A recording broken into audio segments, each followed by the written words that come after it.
sure fun to watch. We love what we do, we're drinking every brew. Man, we talk some shit, but we're telling the truth. Yeah, we're the Scotchy Bourbon Boys, raisins in hell and making some noise. Yeah, we're the Scotchy Bourbon Boys. We're here to have fun and we hope you enjoy. We're here to have fun.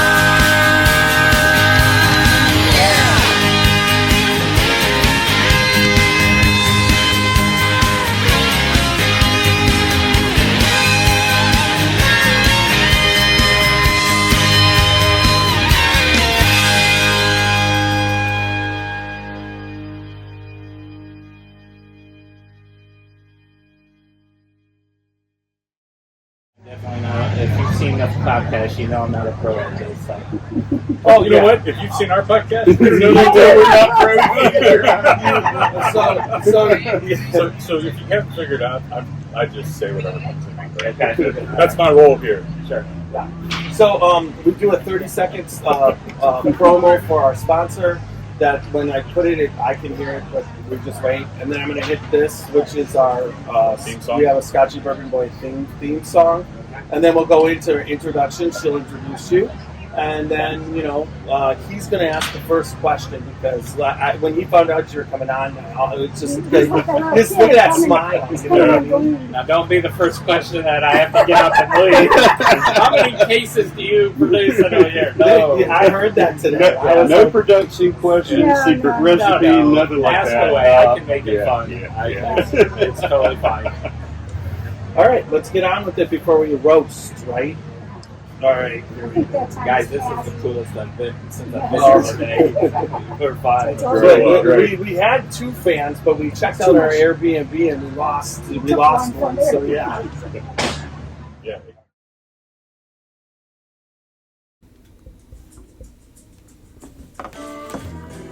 Dant Crossing, Gethsemane, Kentucky. Timeless hospitality that stirs the spirit. Dant Crossing is a one-of-a-kind destination for unforgettable weddings, memorable corporate events, day trips, and weekend getaways. The pastoral campus is anchored by Logstill Distillery and includes an amphitheater that seats 2,000, a 12-acre lake for fishing and unique lodging options, creating an immersive experience that's rooted in the community and culture of our little slice of Kentucky.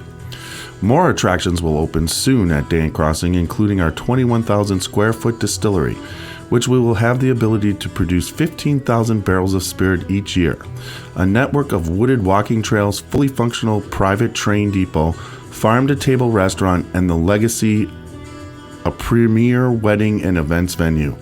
Whether you're looking to host an event, book a stay, or reserve a tasting, we're ready to welcome you. Learn more at dantcrossing.com. This is Alan Bishop, head alchemist at Spirits of French Lick. Be on the lookout for a brand new bottled and bond Solomon Scott rye whiskey. Made from a mash composed of 65% rye, 35% corn, and 5% victory malt. This 5-year-old 100 proof rye whiskey is a throwback to early 1800s style rye whiskeys of the Ohio Valley. Named after the legendary Daisy Spring Mill distillery owner turned moonshiner Solomon Scott of Paoli, Indiana. Remember, drink responsibly and never drink and drive.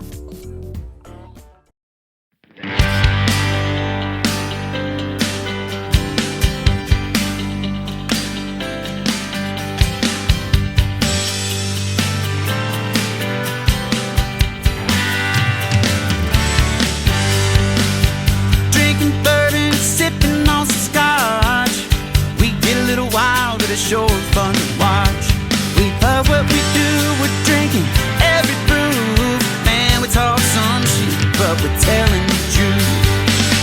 Yeah, we're the Scotchy Bourbon Boys, raisins in hell and making some noise. Yeah, we're the Scotchy Bourbon Boys. We're here to have fun and we hope you enjoy. We're here to have fun.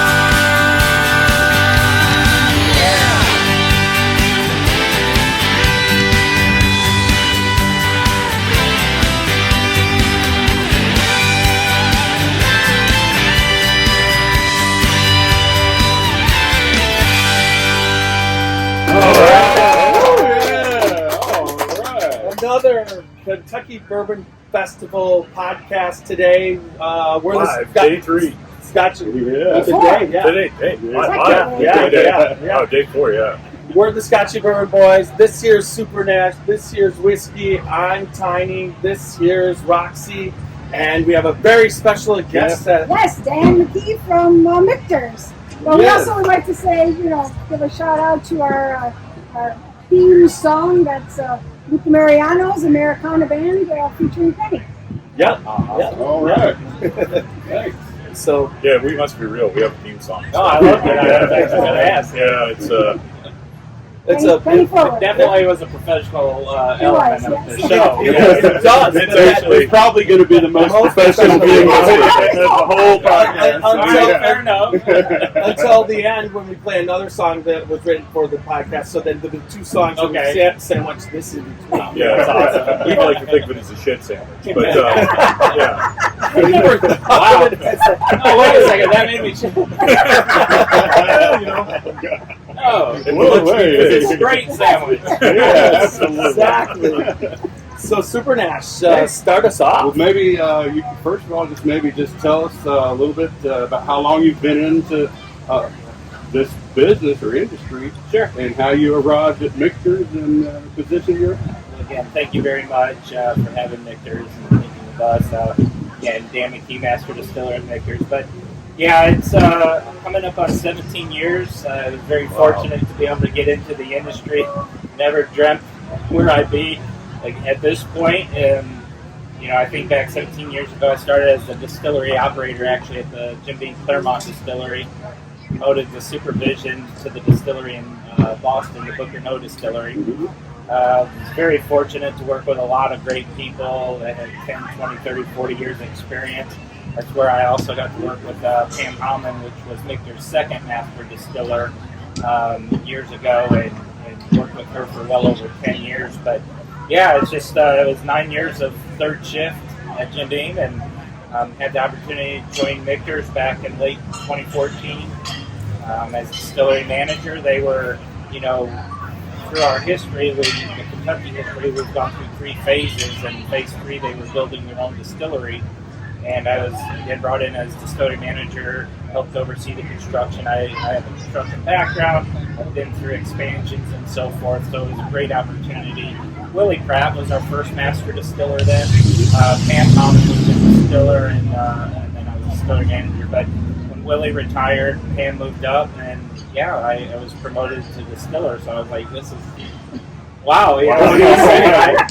And the Melioka family of Michters, we're a privately held company. I'm so thankful to them, and they've given myself and a lot of others many opportunities to be successful here in the industry. So that I owe them a lot. I'm very honored. And then when Pam actually a lot sooner than I would have ever thought, she retired, and I was named master distiller, and it's, you still think back, it was, it's just been since 2019, but it feels with everything that's happened over the last few years, it's been quite a while now, not just a handful.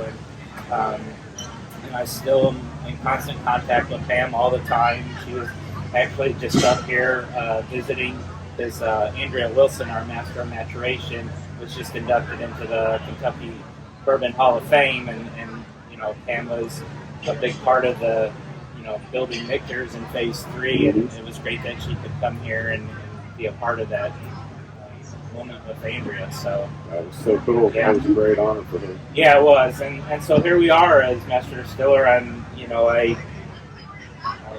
still very much involved in the process, the day to day, working with the team below. We've got a lot of great people like Matt Bell, the distiller, VP of production. Ariel Burgos is our distillery manager, and then the team.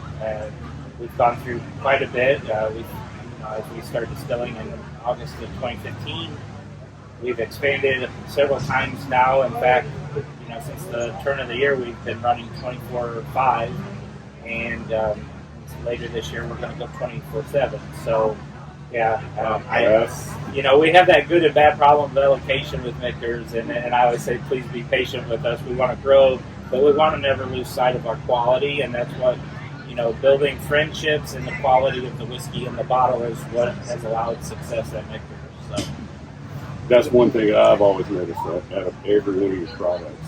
That quality's always been there. Very consistent. Yeah, very consistent in the quality and the taste. I appreciate it. I don't even joke around that, I do great. No, it's a team effort. It really is. There's so many people.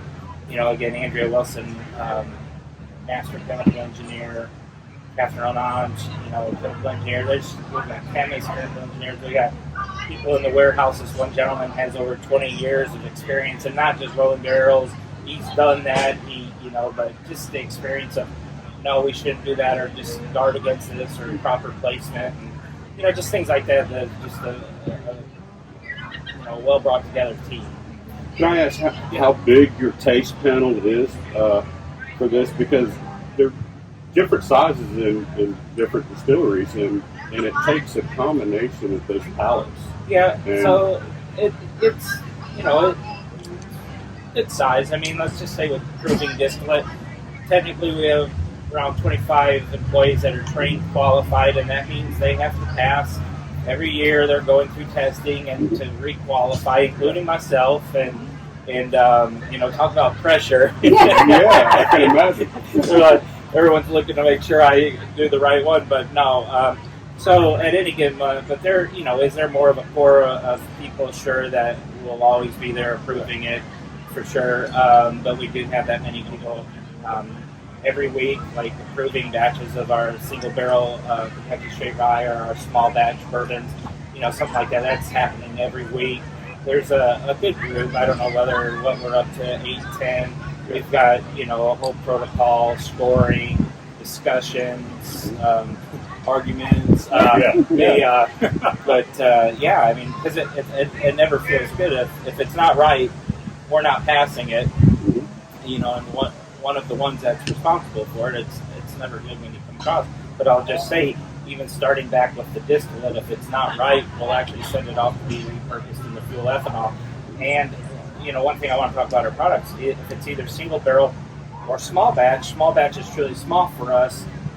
It's the equivalent of 20 full barrels, right? So one bad barrel can throw off the whole batch. We don't have that big batch to kind of blend in, right? We've imposed these really strict rules on us for quality, and if it's not right, we've got to repurpose that barrel also. So operating with those at single and small batch, if the distillate's not right at the front end, the barrel does amazing things, but it doesn't take a left-hand turn to make it work, to make it correct.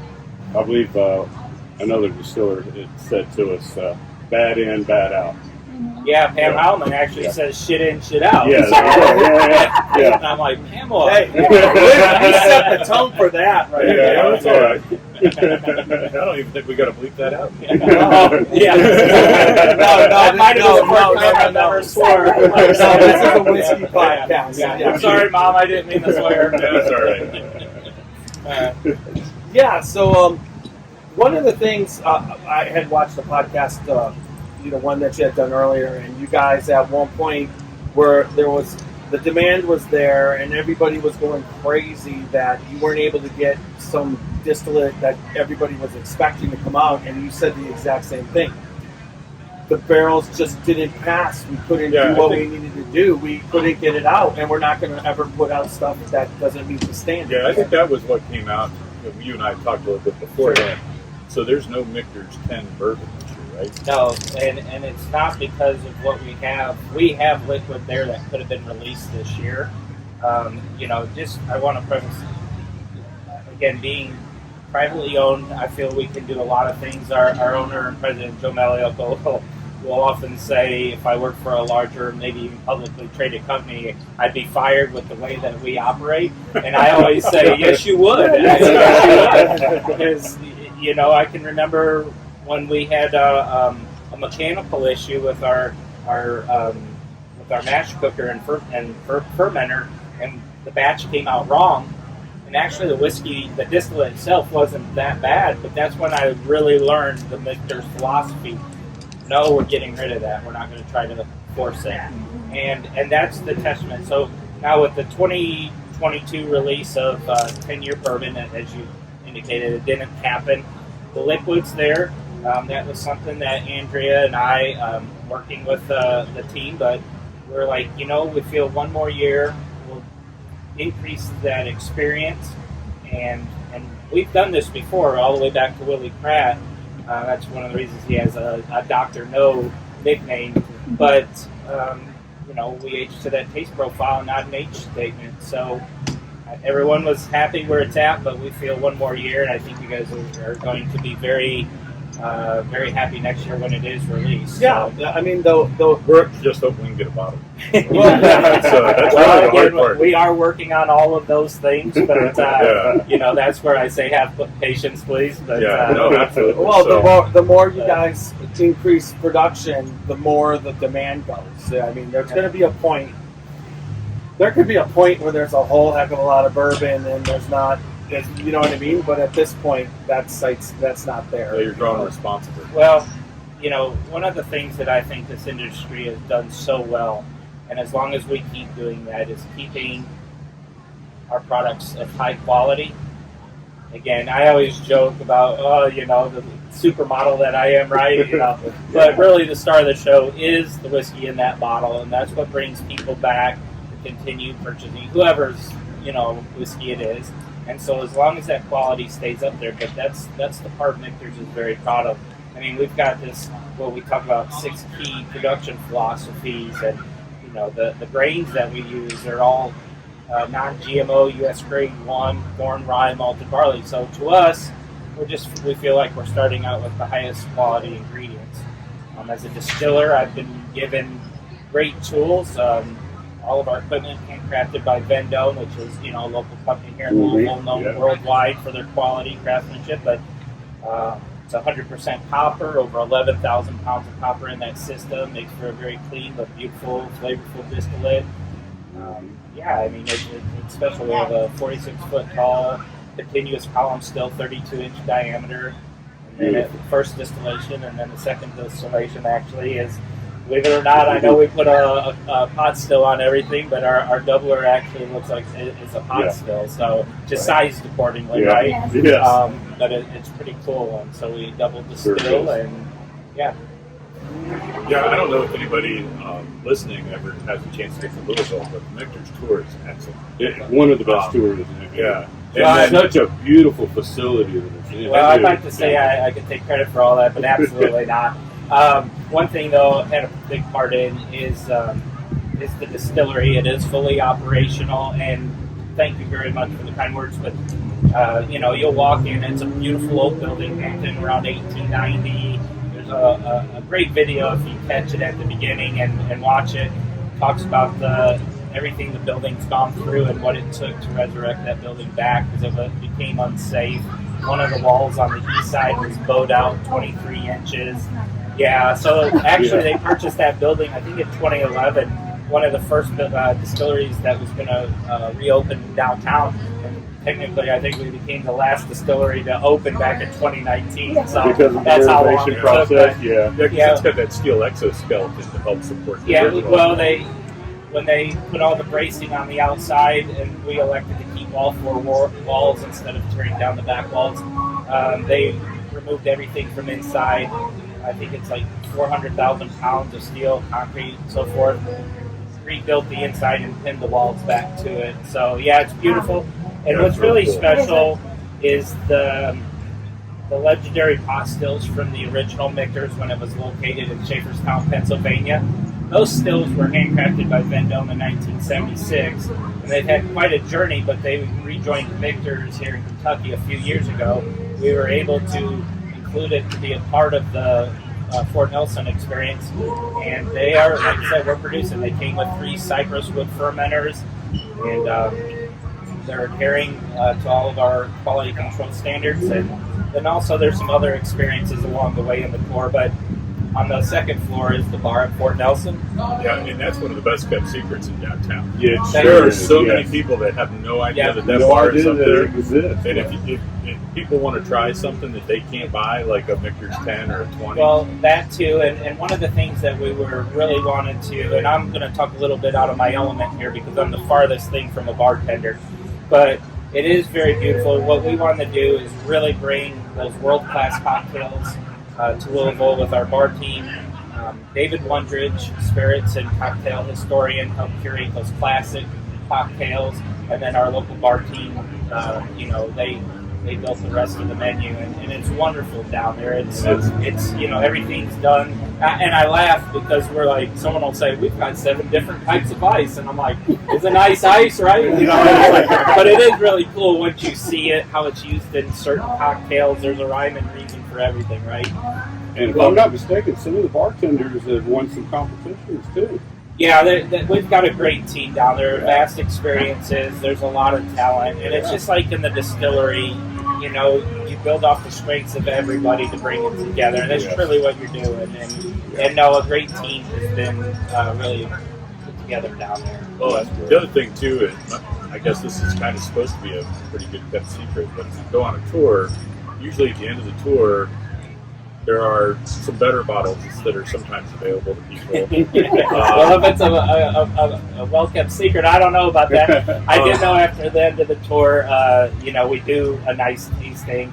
I'm not saying something like that could happen, but there is always a nice tasting and actually a nice sensory exercise, too, that occurs.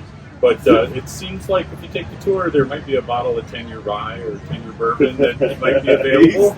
You gotta watch those guys. So, and then the other thing is, if you don't it's very hard to get tour tickets. You guys sell out way in advance. We do. The best way is to go online and take a look. I always recommend that because, again, these are all great things, but when the bar is full, so reservations a lot of time, and of course, well ahead of time if you know you're coming into Louisville. And that's not just for us, but just for someone's experience into Louisville or into Kentucky, try to look far enough ahead to really plan, because the worst thing is when people show up and things are sold out, and then it just makes the experience not as enjoyable. So I would always promote, try to plan ahead and purchase tickets. Yeah, this is another thing that I got to do the very first time that I've ever did at any distillery, that it was offered to me, and that was bottle your own experience. And I found it there at Michters,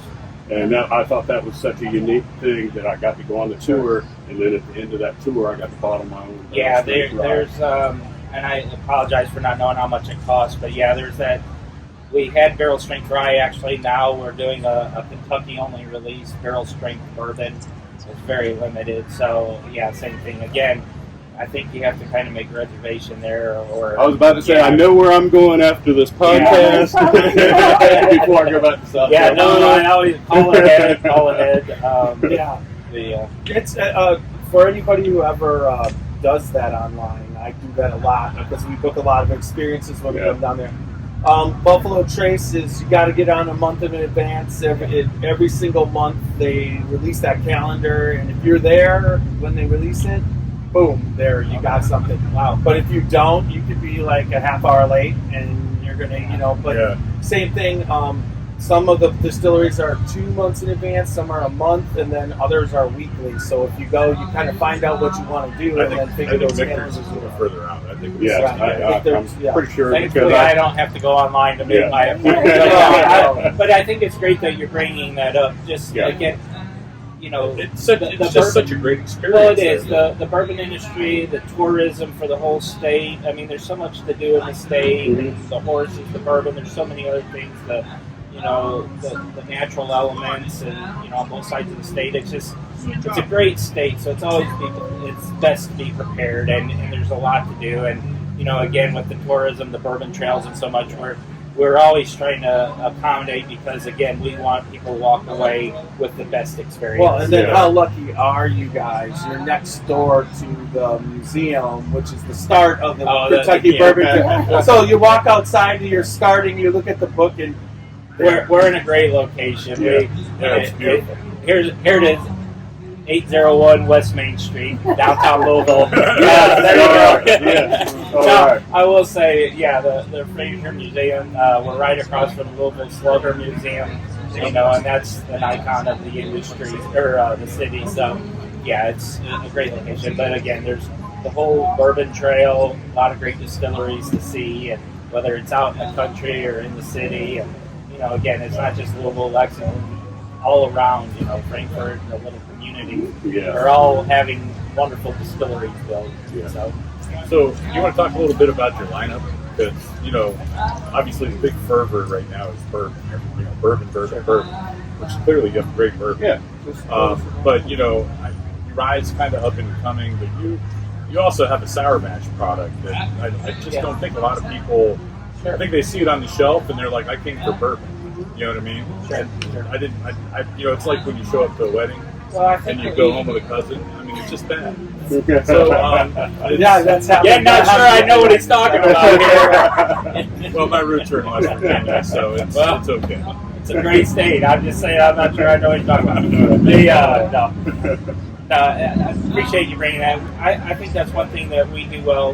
We never want to be accused of being a flavor of the month club. I don't feel that we over-release. Again, we have that good and bad problem of allocation. But, just starting...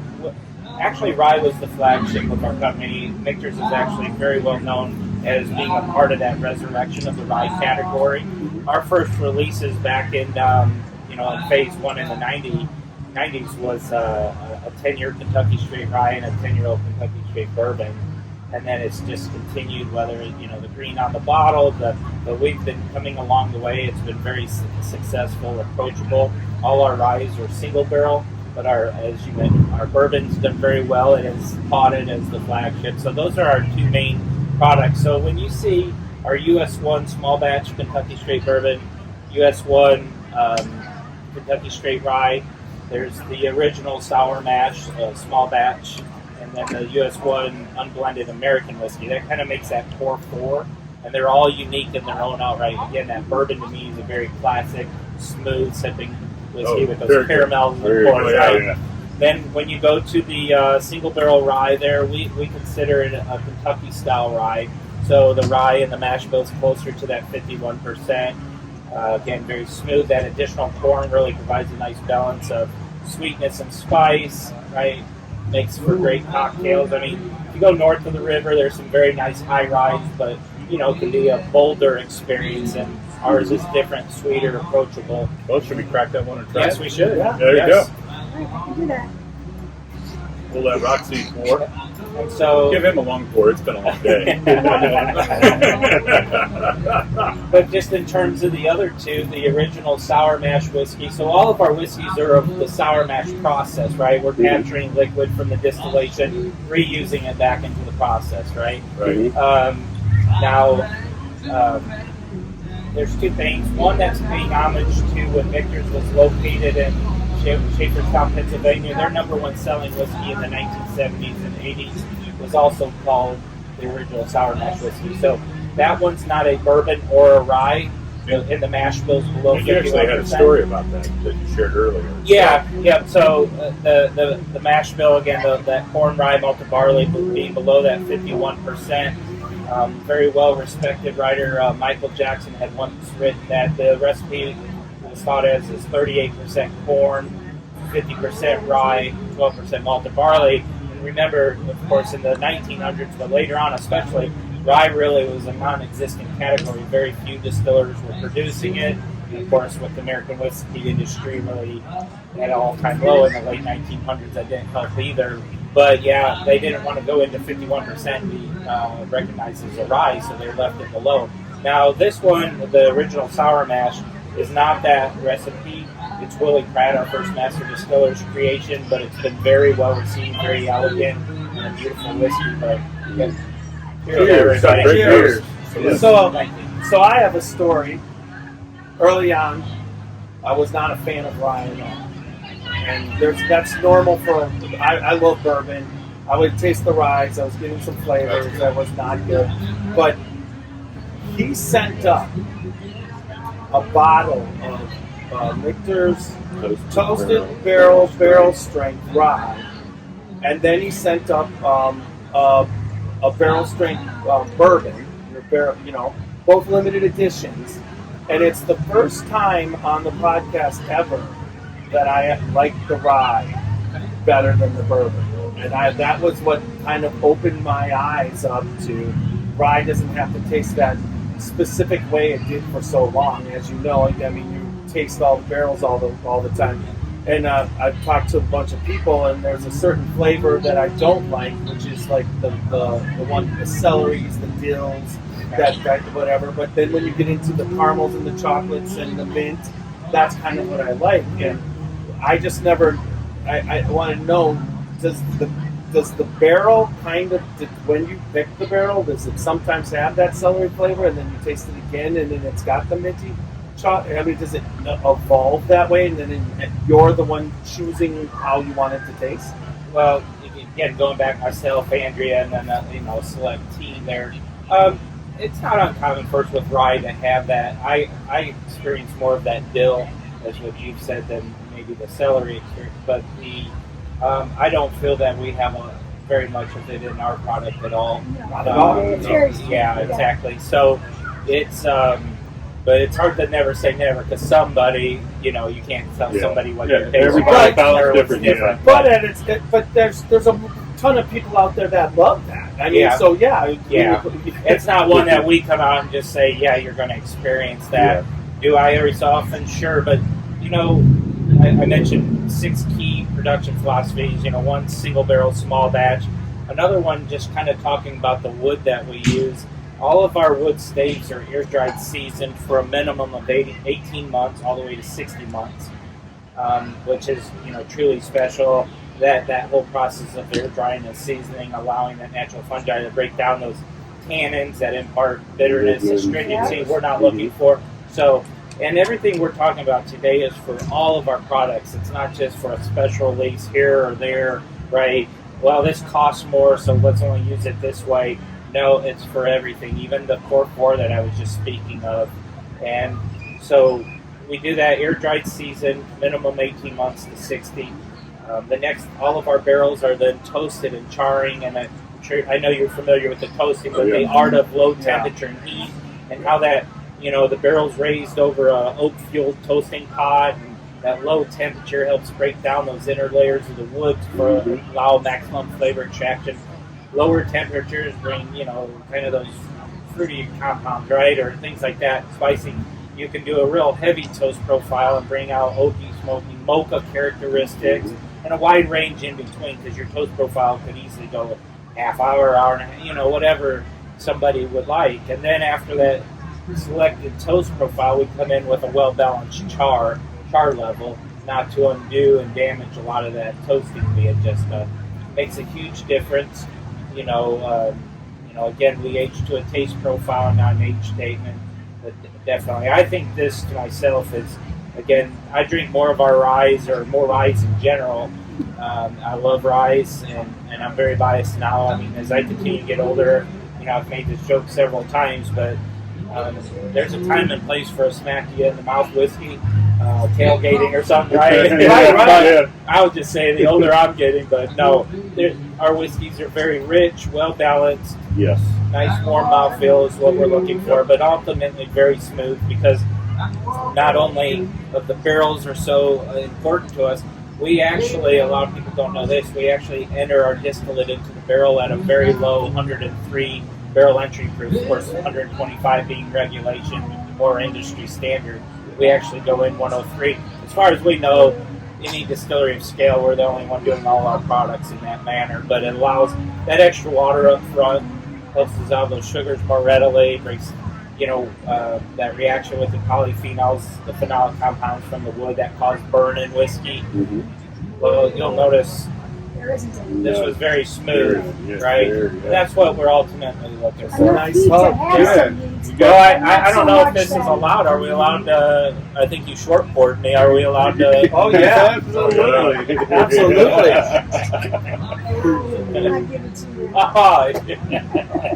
Well, actually, look, I think you forgot me the first time because my glass is empty. So I really like the light floral notes on the finish. I really love the finishes. And the vanilla, there's some vanilla. That's really good. I don't know Sure, if this is customary on the show, but I was like, Oh, yeah. I'm having a great time. This is what it's all about. So if you, Okay. if you want to come on and really drink a lot, bring 4 samples. Wind them all up. Let me and it's guess, like, one of those special bottles at the end of the tour. There you go. No, I'm not opposed to it. Yeah. I'm not opposed. I find it very unique on what people bring. We have master distillers or distillery people coming in, and it's always unique because they usually bring what they like to talk about or what, Or their favorite. They make Well, their they're really favorite. proud of what And they're that's doing. what it's. Well, it's funny when you mentioned it. I drink more of the rye, so it's kind of habit. The festival here has been great. The Bourbon Festival, and it was an opportunity for us to actually bring our latest release, our toasted barrel finish, the original sour mash toasted barrel That was finish. very good. Yeah, and why I didn't bring that, I mean, you never know what's going on through here, No. but it's been very well received, a lot of positive feedback. Well, we've got a runner. I am available, but he doesn't have the credentials. Imagine, oh, by the way, Yeah. Dan said I could. Yeah, Dan, how many times has happened? How many times did that happen? But no, we're very proud of that toasted barrel finish series that we've done. It actually, we're the first ones to have done it. Back in 2014, we released the toasted barrel finish bourbon. We've done the rye now at barrel strength several times, and now for the second time, 2019, and then now we just released the original sour mash toasted barrel finish, and it's a great product.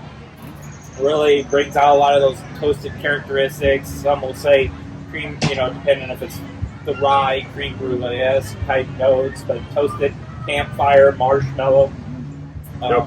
But what we do is, we fully age that core product, whether it's the bourbon, rye, or the original sour mash, typically between 5 and 7 years. Again, that taste profile, and then we remove it from that new toasted charred American white oak barrel, enter it into a new toasted uncharred American white oak, and we've had this great success, and it's been very well received, and it finishes for a certain amount of time, and really, like, if you come over to the tent, I know about Ken's ears, but you can do an original untoasted, with the not being toasted finish, and then the other. And whether you're a fan of this one or this one, you can at least the sciences and the artistry of using that barrel to really generate so much flavor. And that's what I love about what we're doing.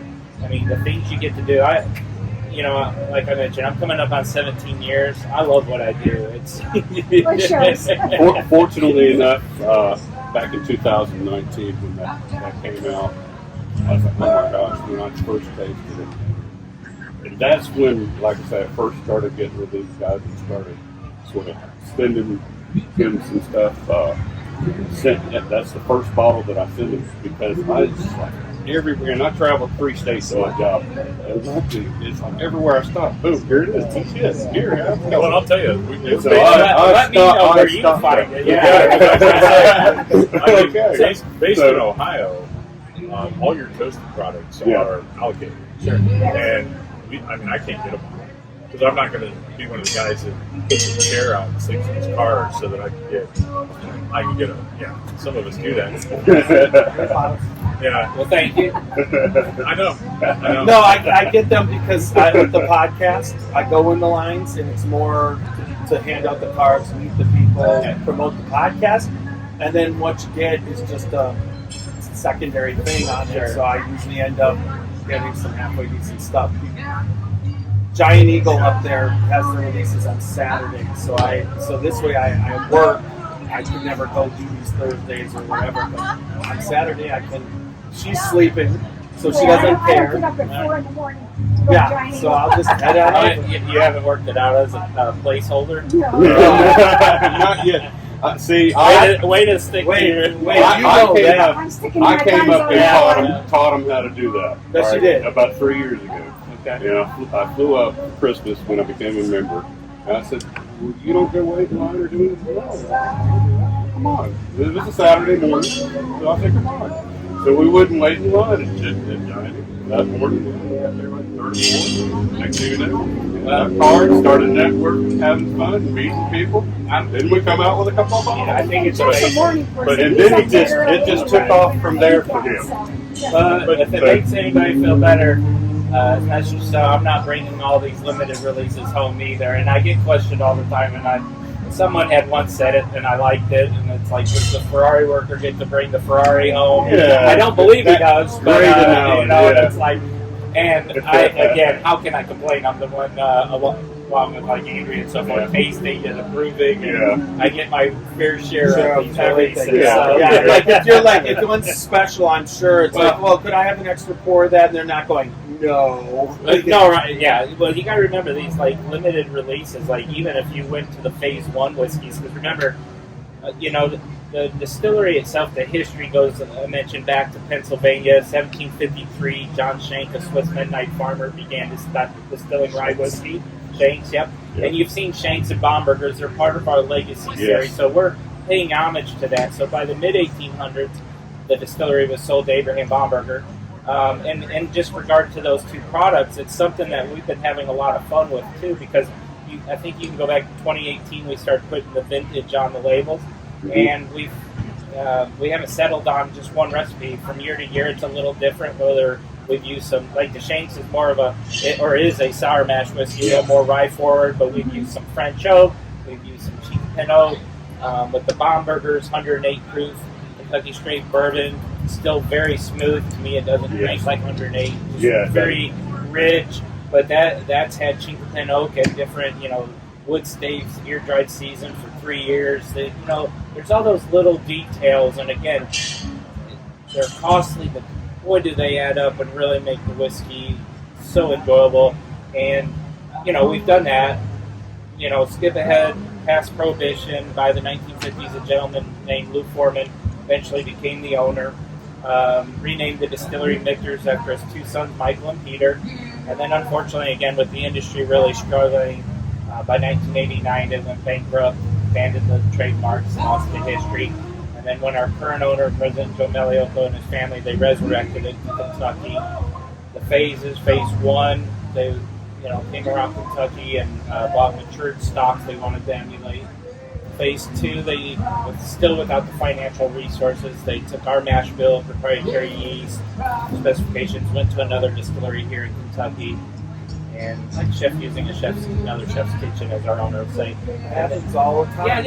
Yeah. I mean, Bardstown Bourbon Company right now is the king of that, right? The focus is the whiskey good.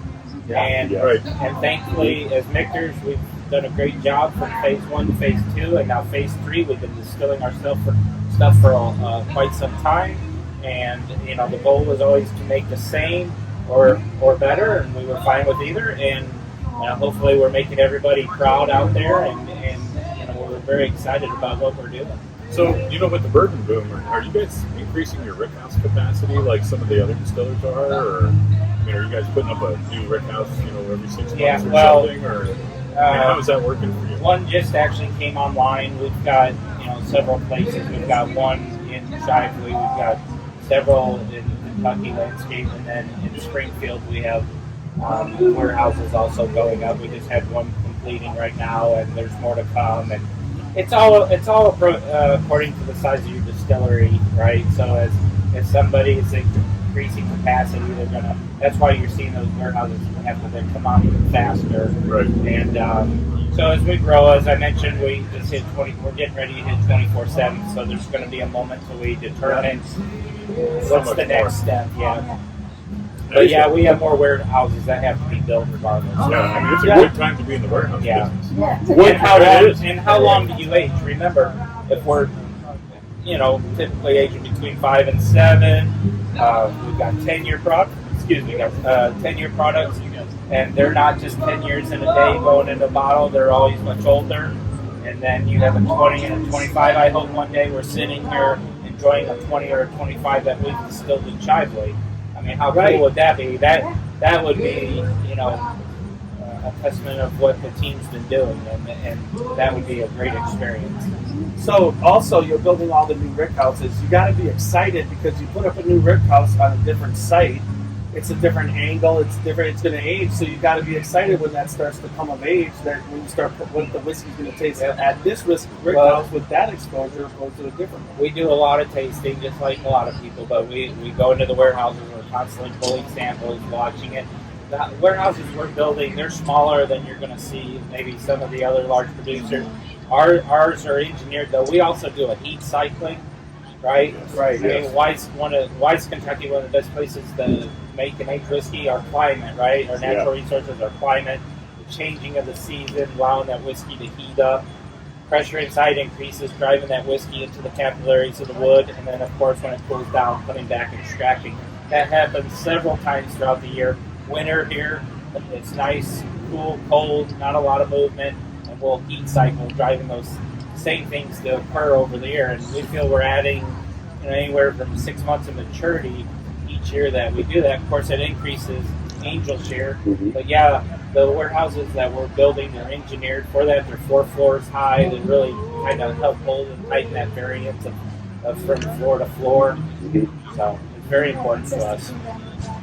Before we get too far away from what we were talking about, you not being able to get any of the allocated limited bottles, what is your favorite out of the limited edition? You know, do you have one? I mean, it's obviously very hard. If you add up all the SKUs in it, let's just set aside the 20, 25 bourbon, 25 rye, and the celebration. the celebration. Let's that 10-year rye to me is just fantastic. Well, again, I drink more rye. Yeah. I mean, hands down, love it. Love it. And I feel that way about the 10-year bourbon. Which is great. Again, there's something for everybody. Just in that 4-core lineup, that unblended American whiskey being a little lighter in proof, 83.4, kind of dessert-like, sweet, butterscotch, vanillas, things like that. And then as you progress, the 10-year release is a little more barrel influence, whether it's the rye with floral, honey, bourbon with toffee, things like that. And then you jump, the 20 is just an exceptional. I mean, that black cherry. You go to 25 again, much more influence with the wood. But the great thing, if you ever get the opportunities with those to try them, they're not wood bombed. They're not over old. Yeah, you actually are getting above that. Because here's the thing, we all know, other whiskeys can age longer and so forth, and whether they're using used barrels, whatever. That first used barrel in American whiskey with bourbon and rye, there's so much extraction coming out. But we've been very careful, well-managed barrels, and it's special. The celebration itself, the 2019 release, very limited, only 277 release. And that was a way for, if you go all the way back to 2013, that was the way Michters was looking at the whiskey industry, or the whiskey landscape, and saying, wow, there are some very nice cognacs, very nice scotches, things like that. Why can't we have a very nice, American whiskey? So that's why they came out with that Celebration Sour Mash whiskey. And each release, the 3 releases have always been different. There's a lot of older whiskey, like for the 2019 release, which was my first as master distiller. The packaging itself comes in a very nice box, gold labeling, gold cap. But the whiskey inside, parts of 6 barrels, 4 Kentucky straight rye, 2 Kentucky straight bourbon, ranging from over 10 to over 30 years old. I mean, that project itself takes well over a year between all the, because each release has been different proof. We've only done it 3 times, different amounts of release each time. But yeah, I mean, you're trying whiskeys filtered and blended one way, filtered one way, or multiple ways. You got to work through that. You got to come up and determine what proof you want it to be that matches that blend. I mean, there's a lot of it. And a lot of components. That's a lot of fun. Oh, darn, we got to try it again.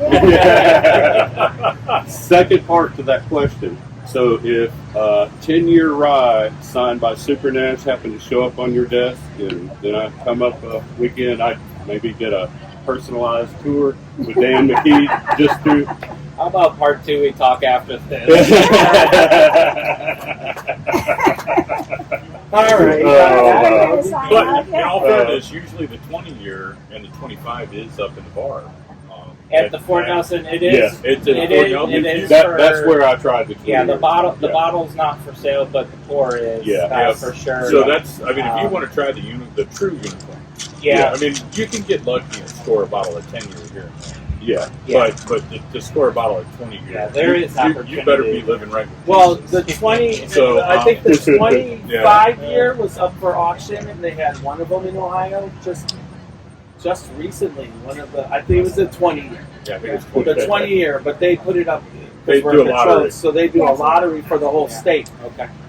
So if It's you set just up about the same chance of getting that as it is. one of the getting Mega that. Millions. Yeah. Well, I will just say, yeah, not knowing, knowing, what you guys were going through with Ohio, but I will just say something that occurred earlier this year. There was that Sotheby's auction where there was a 20 and a 25-year bourbon, and they both went for $27,500, and it's just, again. And I've heard that's kind of the price for a bottle of Celebration, but that's an older price I've heard. So Well, yeah, suggested retail for Celebration, at least for the 2019, suggested was $5,000. Again, not to speak about the secondary and so forth, but things can be, like that auction. That's a compliment to say Michters as a brand was able to do that, right? Yeah. And it's very special. To It be a is. part of It something is. like Yeah. that. So That's again, great. if you want to taste the unicorn, come to Fort Nelson. That's, you I mean, go. honestly, that's what you got to do. Yeah. That's how I They're mean, on that's the the menu, only. yes. Yeah, I mean, that's the. Yeah, bring a wallet or a charge card with a high limit, but damn it, go there. Because I mean, honestly, you don't know what you're missing out on until you taste it, right?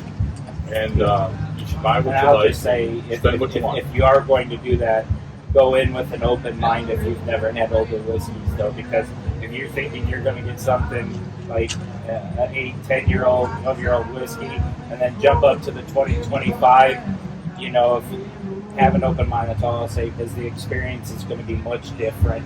But there's an appreciation for that continued aging and those charred oak barrels. So. Yep. Yeah. Yep. Yeah, aged whiskey is definitely a niche palate.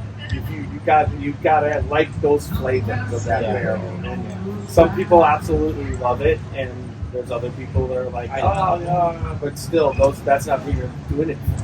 I definitely just want to suggest for somebody that's new to the category and just starting their journey to jump right in there. Okay, if you want to do that and say, "Oh, I just drank a 25-year whiskey," great, more power to you. Yeah. But learn your palate first, then progress. Yeah. Because really, if you don't learn your palate, and you're not going to appreciate what is offered in those older ones. Yep. Awesome. All right. Dan, it's been awesome having you on the Tell podcast. us, or No, I mean, other You than, look, as I mentioned, coming up on my 17th year, and I'm still excited as I was on day one as a distillery operator. Drinking a lot will do that. Not sure what you're talking about again. Thank you for having us, having Michters. I work with a great team. You can't, again, I mentioned it's not just me. I work with a lot of great people. I'd love to name everybody, but I think that's it. And just, meeting everybody here. I mean, at the tent, I worked all day yesterday at the tent, and you're running into people you've seen, whether it's here last year or at other events, and it's just great because everyone has smiles, laughs, jokes, and that's what whiskey does. It brings everybody together. Yeah. I know it gets said all the time, but this is a classic example. I think things are going very well, and people are enjoying it. I see a lot of smiles, and knowing that Michters is part of that, and you can do that, that's what's rewarding. Yeah, and your event was outstanding this morning. So yes, thank it you. sure was. Yeah, Thank you so much. You didn't touch that because you thought, Yeah. we did all this. I don't know. I didn't get to eat the food. Let me tell you, I think I double up for you. So it is effective. The bacon was- I did Oh, try my to. I did get a piece of the bacon, The bacon and the was- cake. yeah. It was kind of good, so Yeah. Yeah. It's also Oh, but no, I just, again, thank you very much for having Thank you. us. Oh, no, Thank you thanks. for It's been a just taking pleasure. time. Thank you. Yeah, thank you. We really do appreciate Yeah, you and thank all you. the This work you creepy do. deep music on Yeah, there. thank you very much. Yeah. All right, we're the Scotchy Bourbon Boys, www.scotchybourbonboys.com. We're on all social media and all podcasting formats. Thanks again for Dan McKee being with us. Yes, thanks Special again. podcast Cheers. from the Kentucky Bourbon Festival. All right, everybody, let's little Steve-O take us out.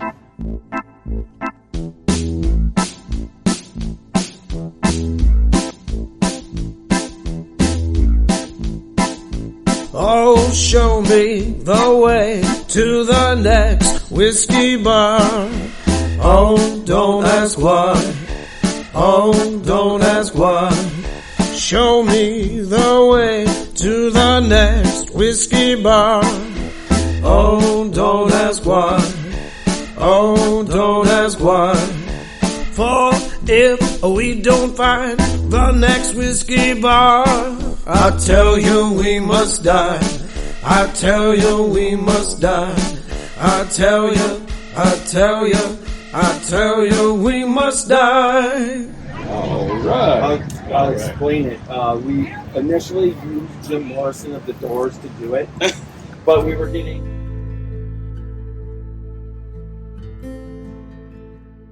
Hey, Scotchy Bourbon Boys fans, this is Alan Bishop, Indiana's alchemist of the Black Forest. So I'm tuning in here today to tell you all about the One Piece at a Time Distilling Institute channel on YouTube. If you're at all interested in the art of distilling, whether it be home distilling or professional distilling, and the intense geekery that goes into that process, then check out the One Piece at a Time Distilling Institute on YouTube. I promise you're going to learn something you didn't know before about the arts.